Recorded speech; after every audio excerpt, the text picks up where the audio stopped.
If by the end of this video you think True Strike is a good spell and isn't bad, I've failed with the purpose of this video. Now the reason I'm making this video is because there was a thread on Reddit, there's a meme about how True Strike is a bad option. And it was funny and it's correct. Go and look it up. However, the comments worried me. I feel like there are lots of misconceptions about True Strike. And to kind of prove this to you, I'm going to be showing you some comments from the thread, such as this one.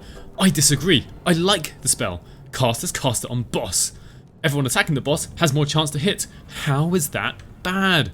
So I have just cast True Strike on Commander Zulk with my lovely sorcerer, and I'll get to why it's a sorcerer later. And then Lae'zel gets a chance to hit, but her chance to hit is always 40%. Sorry, I wasn't on the right screen there. Lae'zel hit. We can see that she had an attack roll of 18 without any advantage. She did not get more chance to hit the boss.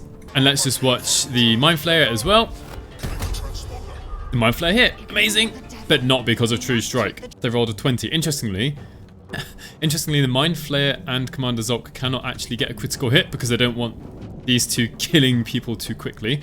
On the Nautiloid, they took away the possibility of critical hits, but the point is, no advantage was rolled. While editing this video, the person who wrote this comment about everyone attacking the boss gets a more chance to hit, they've gone and outdone themselves. Edit. If everyone's saying that I'm wrong, it doesn't work like that. True Strike information! Description. Divine a character's defenses to give you advantage on attack rolls against it. Level. Cantrip. Please, I'm going to be speaking about this later. Please actually try these things out in game and don't just read the wiki. And don't, this maybe not even from the wiki. Maybe you've looked up the description of the spell in game, but you haven't actually tried it. I promise you, because I've just shown this doesn't work. And yes, I've downvoted it because you are spreading misinformation. I'm not here to make fun of people. I think people just don't understand this correctly. So it's the sorcerer's next turn. They are still concentrating on True Strike. That's one of the disadvantages. Now I've got Firebot ready and we can see we have advantage, which is great. And we hit. Amazing. And I just want to point out, and this is going to come up later, that we hit Commander Zulk. And then True Strike is gone. True Strike is no longer there. So let's go to another comment. It's not that bad in BG3. It lasts 2 turns. And when running a dual-wield melee character, you get 3 attacks at advantage, provided you use your bonus actions to make your offhand attack. Extended spell on Sork, you can get 4 turns and 7 attacks at advantage.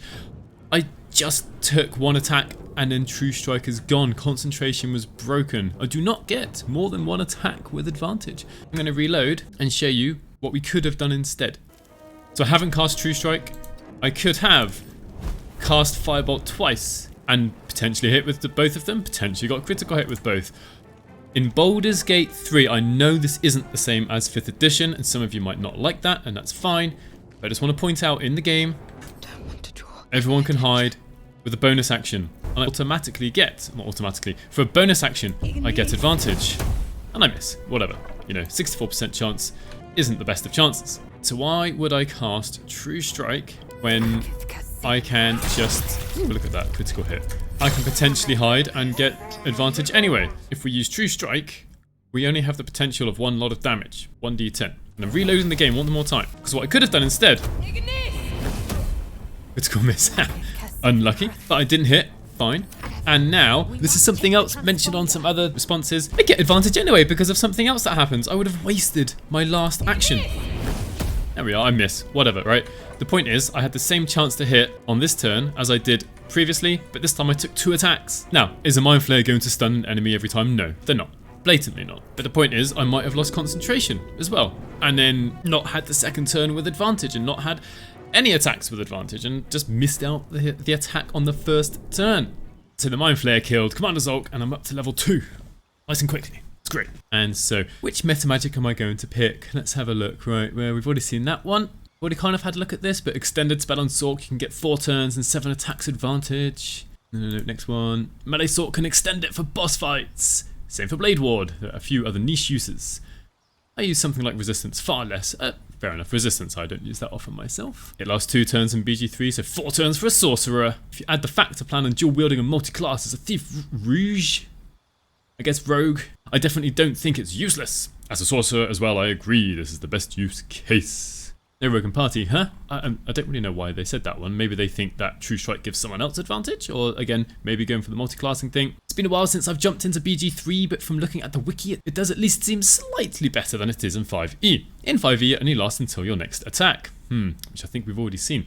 Which means that you're effectively rolling the same number of dice regardless of if you use True Strike or not. 0d20 for True Strike, 2d20 on your next attack with advantage versus 2d20 for attacking once each turn. Yes, correct. The wiki for BG3 has the spell description as define a character's defenses to give you advantage on attack rolls against it, with a duration of 2 turns. Like I said, I haven't played in a while, so maybe this isn't how it works. Yeah, but assuming that means you'd get up to 2 turns of attacks with advantage, that might make it worth it. Assuming you can attack once per turn, it would be 0d20 on the turn where you cast the spell, then 2d20 for 2 turns, resulting in 4d20 versus 3d20 for attacking once in each turn. If this isn't how it works, then maybe increasing the duration would be an easy fix. So they're talking about the number of attack rolls we get. And, well, back to the level up screen. It seems like I am compelled to pick extended spell. As for the spells, I need to pick a spell that has an attack roll, and the only one here is actually Witch Bolt. Fine, I'll take it. And I don't need to replace any spells. I've got Chromatic Orb, which is also an attack roll. So let's see, I'll find a suitable enemy that will last more than hopefully 2 hits, and we can try extended spell on them. So considering I've got 1, 2, 3, 4, if a person agrees, 5 people saying we should extend True Strike, let's try it out. Metamagic extended spell, True Strike against someone here. Right, True Strike, brilliant. We go first. So let's just make sure we don't have any low ground. Penalty, True Strike, 4 turns, advantage, True Strike, yes!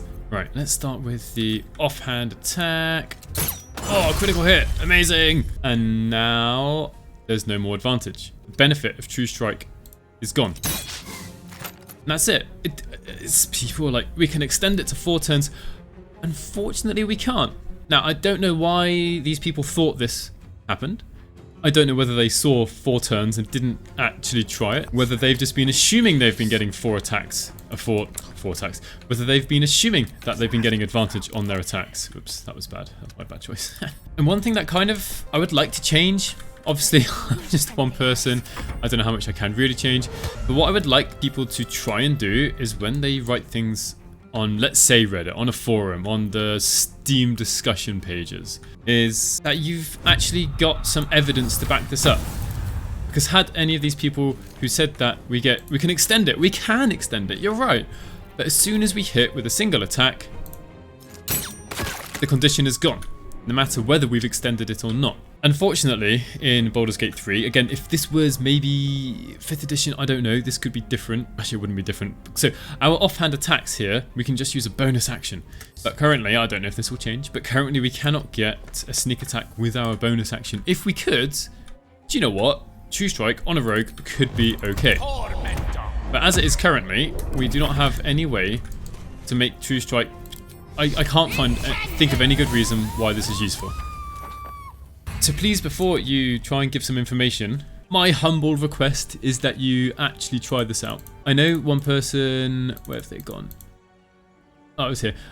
One person actually was trying to use the wiki, which is fair enough, but the wiki doesn't say whether or not True Strike disappears. Do you know what? I'll go and look up the wiki right now. So here we are, True Strike. So what does it say? Define a character's defense to give you advantage on attack rolls against it. Okay. Duration, concentration, up to 2 turns. Buff range compared to D&D 5th edition. Since True Strike provides advantage on attack rolls, Arcane Tricksters can use it to trigger their sneak attack.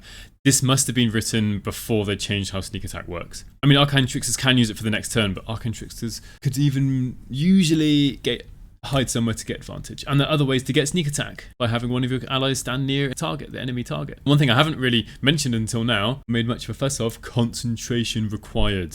So if I come back to here, let's try this out on Bazel. Does she have enough hit points? She might not survive this. Let's try it on Gale. It'll be a bit easier to hit. Right. So there's True Strike. I don't know whether he'll be happy with that or not. We'll wait a turn. Maybe I should have extended it. No one stopped me yet. Then we come to here and cast Witch Bolt. Okay, so it actually did work out, which is kind of fine, I suppose, for something like Witch Bolt. But True Strike is gone. If I didn't have any other concentration spells on this character, which is a bit of a mistake. Anyway, so if I cast True Strike again, my witch bolt is gone. But the point is, True Strike uses up so many valuable things. Your action, concentration. Well, that's basically, yeah, your action and concentration. But it can be a completely wasted turn. Absolutely completely wasted. The one, I mean, yeah, I mean, okay, I could attack with my offhand, 80%. I may as well just attack twice and get the chance of 2 critical hits, get the chance of dealing damage twice. Anyway, I'm going to go try and find a boss character to kind of show the next Reddit post. And lastly, I want to focus on this lovely comment. Someone's been theory crafting, and I am all for that. I've been working on a boss killer combo that uses it. True Strike, they mean, I guess. True Strike plus Pummel Strike plus Whole Person plus Action Surge plus Great Weapon Mastery toggled on. We will need more than one character to get this going. That's okay, I've got the appropriate characters. Also, you could use it on an enemy that you can't reach yet. I guess that's True Strike. But then we couldn't use Pummel Strike if we can't reach them. Or Great Weapon Mastery.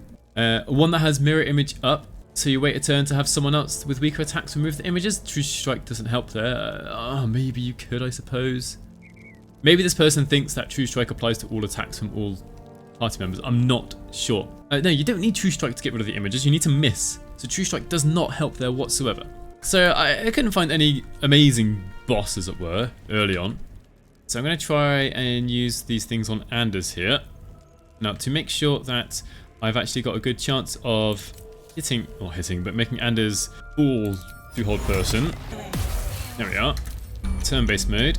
I made Gale take True Strike, which pains me no ends.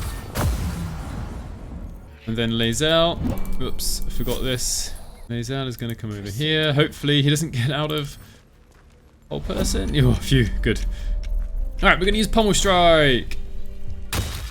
Yes! Now, let me show you what was wrong with this combo. And why having all these things is not necessary. We'll wait till our turn. He's dashing.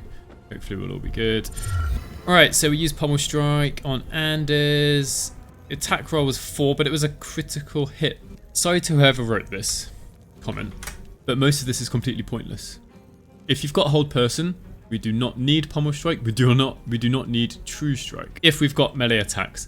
Granted, if the person was making a ranged attack, then Pummel Strike will still be useful because it reduces their armor class. Potentially, it takes away the dexterity bonus to their armor class. So if we come back to here, we can see that Lae'zel has got Great Weapon Master all in. And we don't need True Strike here. It'd be an absolute waste. And I'm going to go with Disarming Attack, because all of our melee attacks are critical hits if the person is being held as such. Which is nice because now she has a bonus action attack she can take. And just to make sure she's got a better chance to hit. Here we go. Whack. So yeah, if you're using Hold Person, True Strike completely pointless, I would say, because you could just take 2 attacks with advantage anyway, because Hold Person gives you advantage. And then Pummel Strike, I suppose it helps fail wisdom saving throws. Pummel Strike is actually not bad to use first before Hold Person. That's not so bad, but True Strike completely pointless here. Action Surge and Great Weapon Master, that's fine. If Anders hadn't have died, I would have used Action Surge. So I just want to go over one more time why True Strike is not a good choice and why you should almost certainly be avoiding it. Nice for them. So here is Gale. He could take an attack. 85. Okay, maybe you wouldn't use True Strike on them anyway. Right, 65%. That's not good enough. I'm going to use True Strike. And now, I guess, hide so he doesn't get targeted. Alright, and I'm going to try my best not to make his spell wasted. So we're going to try and kill this trader. Ooh, not bad. 1 hit point short. Never mind, I don't have a bonus action. Perfect. Alright. Bop. And then 60% chance. I've already used my bonus action, so I can't get advantage on this attack. What, am I going to use True Strike again? Alright, thankfully Rurik is not going after either Gale or the sorcerer. See what she does. She misses, thankfully. If she hadn't missed, maybe there's a chance of losing concentration. Alright, wow. Look at that. And now Gale has wasted his previous action. He did nothing. He used True Strike. It didn't do any damage. I mean, even if he'd hit and killed her, then the sorcerer would have done the same. Instead, just take 2 attacks because we get the same number of attack rolls. We could even damage twice. As we get higher and higher levels, there will be fewer and fewer spells that have attack rolls, and so this just becomes less and less useful. Not that it's useful anyway. So let me know what you think of True Strike. Let me know if you've got the incorrect opinion that it's a good spell. It might have some very niche uses that no one on Reddit has, and when I was making this video anyway, no one has actually come up with. If you made it this far, please consider subscribing if I haven't made you hate me by saying True Strike is bad, and hopefully I'll see you in the next one.